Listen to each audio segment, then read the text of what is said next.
You've heard about working through college. How about working to fund a high school education?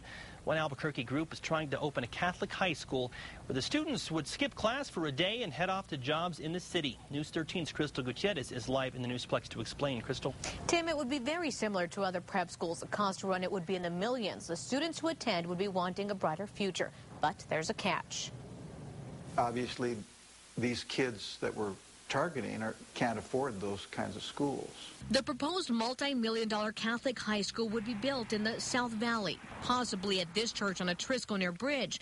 It's designed for students from low-income families. Those students would work to help pay their tuition. The employer writes a check, it goes right straight to the school. The idea was launched back in 1996 in poor neighborhoods of Chicago. CBS's 60 Minutes tagged along for an inside look. Local organizer Chuck Reynolds says the proposed school here would run the same way. They would go to school 4 days a week.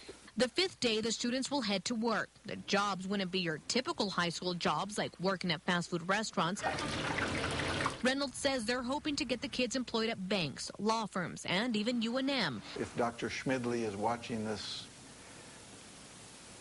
piece, we do expect to be in touch with him and talk to him about this concept. Their paycheck would be sent straight from their employer to the school to pay for their tuition. The kids don't get a penny.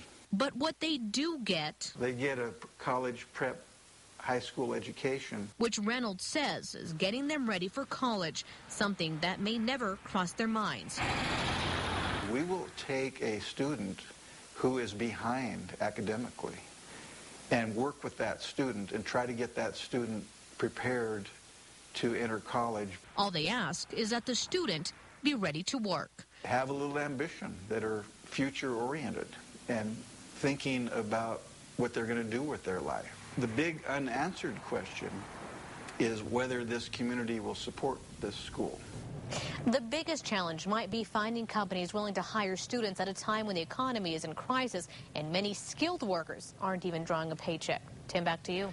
Thank you, Crystal. Organizers are still conducting a feasibility study for the school, which should be complete in about a year. If they can get companies on board, the first freshman class would start in 2012.